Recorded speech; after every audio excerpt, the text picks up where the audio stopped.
सुशासन बाबू, आपके माफिया राज को दुनिया ने देखा।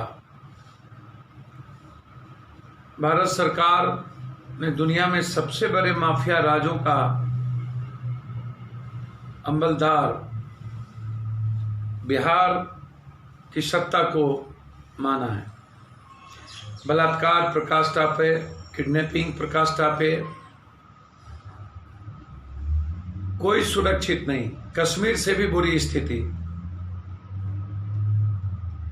आप मस्त हैं क्योंकि अपराधियों के लगभग आधे पैसे आपके राज्यसभा सांसद और कई लोगों के पास जाते हैं। उनके द्वारा ट्रांसफर पोस्टिंग होती है। पैसों का नंगा नाच है।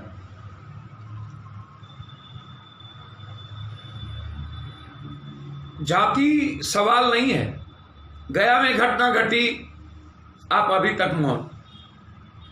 कौन है बोलो?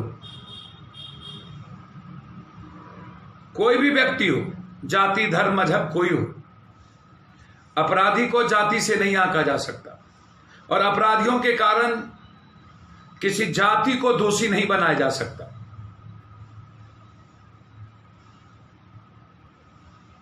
और लगातार आपके विधायक,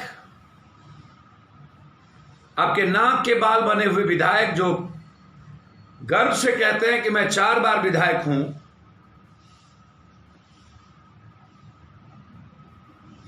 इन अपराधियों को तगमा लगा हुआ है। ये इसको गर्व होता है। मैं मानता हूं कि जाति अपने अपराधियों को, माफियाओं को, ताकतवर लोगों को ज्यादा प्रोटेक्ट करती है। इसका मतलब हम जाति को दोषी नहीं माने। जो गलत है गलत है। किसी भी कारण से विपक्ष के नेता कुछ ज्यादा ही उतावलेपन में आए, विरोध होना चाहिए निश्चित रूप से। मैं साथ सबसे पहला विरोध पप्पू यादव का हुआ। अपराध तो चरम पर है। गया में घटना घटी, विपक्ष के नेता मौन कहां थे? और भी जगह मर्डर हुए, विपक्ष के नेता कहां हैं? स्टेशन पर बच्चे मर जाते हैं, ट्रेन में लोग मर जाते हैं, क्वारंटाइन में, वहां विपक्ष या अन्य लोगों की बारी नहीं आती। क्या हुआ? पुट्टूस घटना क्या दिया आपके फादर ने? और जब चुनाव की बारी आई तो जातीय तनाव पैदा करने की कोशिश सत्ता पक्ष और विपक्ष दोनों मिलकर कर रही। दोनों चाहता है जातीय तनाव पैदा हो, क्योंकि इसमें राजनीतिक उल्लू सीधा इन लोगों की हो सके। इन लोगों की जमीन समाप्त हो चुकी। इन लोगों के पास अपना कोई सेवा का, कोई न्याय का मतलब नहीं है। इन लोगों को संघर्ष से मतलब नहीं है, गरीबों से मतलब नहीं है, रोजगार से मतलब नहीं है, युवाओं से मतलब नहीं है। ऐसे ही उन्माद पैदा करके ये सत्ता में या कुर्सी पर बैठे रहना चाहते। नीतीश बाबू, आप कुछ भी कर लो, सुशासन बाबू याद रखना, कोई एक पावर है दुनिया में जो देख रहा है। किस्मत के सार हो दोनों।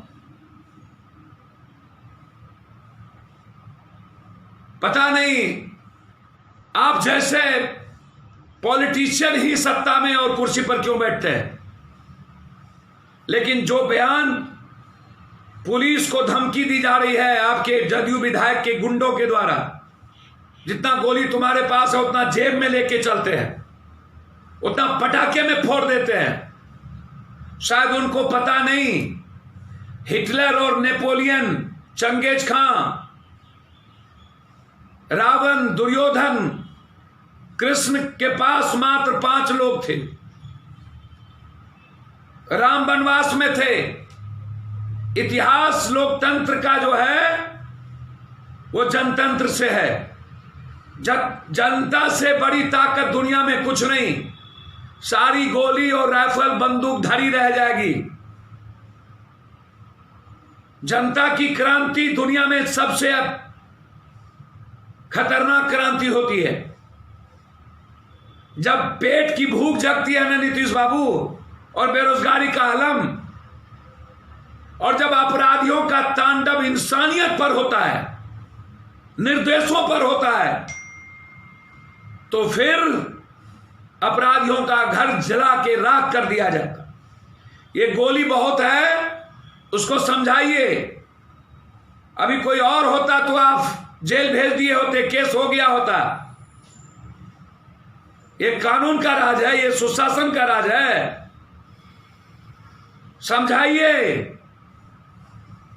अन्यथा जनता निकलने नहीं देगी। जनता से बड़ा कोई नहीं, जनता सबसे बड़ी ताकत है। जनता के सामने बारूद तोप भी समाप्त हो जाते हैं।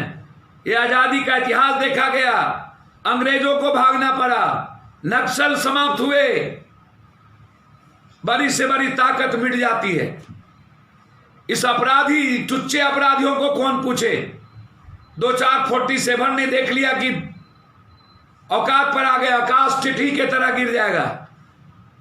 अरे जब जनता की गुच्छी लगती है ना, तो हजारों लाखों 47 दफन हो जाते हैं।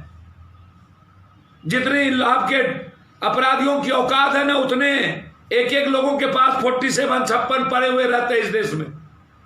जरा औकात में आने के लिए कहिए, और जो वीडियो वायरल हुआ उस पर कार्रवाई करिए। नहीं करिएगा तो जनता मुंह तोड़ जवाब देगी, और ऐसे लोगों के खिलाफ जनता क्रांति करेंगे, और इसकी शुरुआत 1 तारीख के बाद से होगी। धन्यवाद।